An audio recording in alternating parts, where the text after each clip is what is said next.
Nashville, Tennessee, la capitale americana della musica. Qui tutto ruota intorno alla musica, tanto che già le pubblicità in aeroporto sono quelle dei bar di musica live. Gli stand della birra e le edicole hanno una chitarra nel logo. I fast food prendono il nome delle trasmissioni musicali alla radio e nelle teche ci sono esposte chitarre. In città si sente musica a ogni angolo e a ogni ora, persino la campanella del liceo è September degli Earth, Wind and Fire. Poi negozi di chitarre, musei, auditorium, quasi tutto di recentissima costruzione e progettato per promuovere economia e turismo. Insomma, sembrerebbe la solita americanata, ma tutta incentrata sulla musica di qualità, e questo non guasta mai. Io sono Pietro di Accordo.it e oggi non vi parlo dal solito studietto perché sono andato negli Stati Uniti per scoprire le novità del catalogo Taylor 2019, ma su questo ci torneremo. Oggi voglio condividere con voi la mia esperienza zonzo per Nashville, vivendo da vicino cosa vuol dire trovarsi in una città che fa della musica il suo primo business e della chitarra in particolare. Vi risparmio le fasi del viaggio, una sfilza di scali per la durata di circa 30 ore che è andata più o meno così.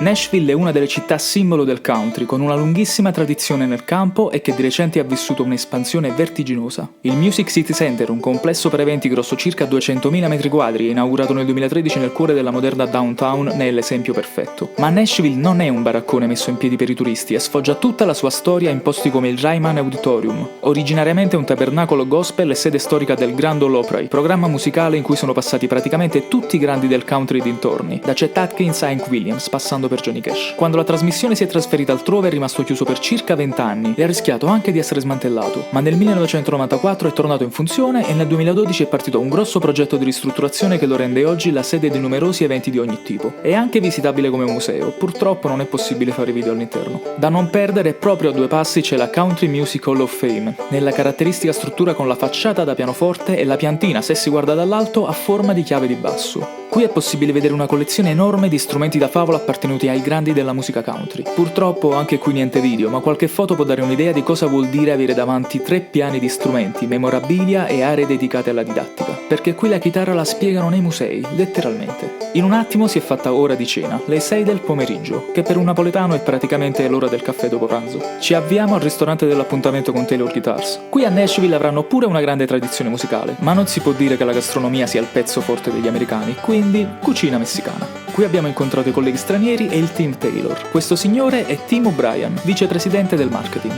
Well, welcome to Taylor's 2019 Guitar Kickoff. We're here in Nashville with a bunch of journalists and guitar players, and we're going to show them our guitars that will be announced at NAMM in 2019 early. It's September 2018 right now, so we just want to get people excited and starting to think about how amazing these instruments are and what we can do with them. So, welcome. La prima serata serve a conoscersi e dopo aver deciso con Tim Godwin, direttore artistico Taylor, che avremmo inciso insieme agli altri compagni di tavolo la canzone della tequila, decidiamo di fare un salto a Broadway, la strada della musica dal vivo. Se di giorno questo è un posto relativamente tranquillo, seppur già seminato di esibizioni in acustico qua e là, la sera esplode letteralmente di gente e concerti in ogni locale, uno appiccicato all'altro e con il palco che dà direttamente sulla strada, a volte dietro una vetrata, a volte senza nemmeno quella. Camminare lungo Broadway di sera è come fare shuffle alla radio.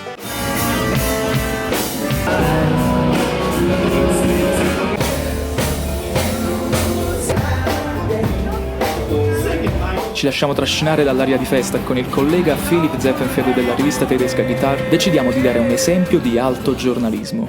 Hey guys, so we're downtown Nashville. This is the Broadway, right? And you know, there's a lot of famous stars that used to make their first appearances around here. And what we see here is a great statue of Mr. Johnny Cash. Obviously, I know my shit. Quando una fan in delirio ci intercetta, conveniamo che è il momento di chiudere lì la serata. Domani ci aspetta un programma impegnativo. Appuntamento nella hall dell'hotel per conoscere finalmente le novità del 2019. A proposito, lui è Cameron Walt, Product Marketing Manager Taylor e nostro angelo custode che non ve ne dico che a quest'ora sarei ancora bloccato in aeroporto se non fosse stato per lui. La presentazione si svolge al Southern Ground, sala d'incisione che ha ospitato gente come Eric Clapton, Neil Young, gli Allman Brothers, Brian Setzer, i Foo Fighters, i Megadeth e una caterva di altri grossi nomi. Pausa caffè mentre Brandon Bell ci illustra la sala di cui è direttore e la palla passa subito a Andy Powers, Master Guitar Designer per Taylor Guitars. Purtroppo per adesso adesso ci è stato chiesto di tenere il segreto sui nuovi modelli, ma presto ve ne parleremo a fondo. Quelle che possiamo condividere invece sono le primissime impressioni a caldo di Philip, che avete già conosciuto, e del suo collega Stefan Hildebrand, che hanno appena provato i nuovi strumenti con le proprie mani. To be honest, I think they made some hilarious good stuff. We're in a recording studio and it appears like everyone's completely amazed as we are. Everybody's going nuts on the new stuff, so Sound of the new dance. wait for NAMM Show 2019. Per la prossima fase ci spostiamo di qualche chilometro e raggiungiamo la sede di Groon Guitars, un palazzone infarcito di chitarre di ogni genere, tra acustiche, elettriche, esemplari originali da sogno con prezzi da capogiro e anche qualcosa di un po' meno convenzionale. Scopriamo che George Groon ha un'altra grande passione, gli animali, e non di quelli pucciosi. Nel suo ufficio c'è un vero e proprio rettilario. La leggenda vuole che infilasse sempre un serpente in una delle custodie che portava in auto con sé, così nessuno avrebbe mai provato a derubarlo, non sapendo in quale chitarra si nascondesse l'animale. In un breve talk con Tim O'Brien, Andy Powers e l'ottima musicista Alison Brown, George condivide un po' della sua esperienza e il suo punto di vista sul lavoro di Taylor. Sembra avere davvero una gran stima di Andy. Andy certainly understands how to do production work in quantity, but he also understands how to do custom instruments, how to make handcrafted guitars as well as how to make factory production guitars and how to bring some of the quality of the handmade special luthier-built instruments to a mass production instrument without compromising playability, tone, or quality. Pausa pranzo. La scelta è tra un ristorante vegano e uno di pollo fritto piccante.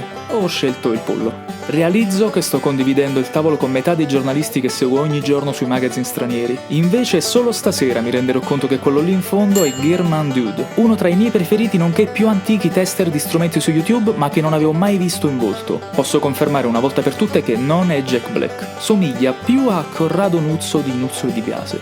Si torna alle auto e ci si sposta fuori città. Molto fuori città. Per l'ultima tappa al Bluebird Café, locale storico di Nashville dedicato ai cantautori e alla musica acustica dal vivo che ha lanciato numerosi artisti e ha ospitato altrettanti big. Qui Andy Powers, Michael Lilly, Sean Watkins e Sarah Mason intrattengono i presenti con una piccola jam. Le Taylor 2019 sono protagoniste, quindi questa parte posso mostrarvela solo in versione censurata. 5:15, ora di cena. Per il gran finale si va al The Husk, un ristorante davvero caratteristico costruito in una casa in stile coloniale riconvertita. Attraversiamo il portico e l'orticello privato del locale per raggiungere la nostra dépendance. Dopo cena ci ritroveremo tutti in una suite d'hotel appositamente allestita per provare ancora un po' le nuove chitarre e per gli ultimi saluti. L'indomani abbiamo un appuntamento con Andy per un'intervista esclusiva che vedrete presto su accordo. A lui abbiamo voluto lasciare l'ultima battuta di questo tour nashvilliano. Oftentimes, what I do is I get older, I'm kind of living in my workshop, I make these guitars, I think of things, I try stuff, and what we're doing is introducing these new things that we've made to our guitar playing friends and media and publications, because they're able to help tell all our fellow musicians about what these guitars are. We're excited about them, we're excited with what we're coming out with. We really think that it'll be a wonderful addition in the hands of a musician. Quelli trascorsi a Nashville sono stati dei giorni davvero intensi. L'esperienza è stata pazzesca, di quelle che non si dimenticano. Ma è arrivata l'ora di tornare a casa. Quindi, se volete scusarmi...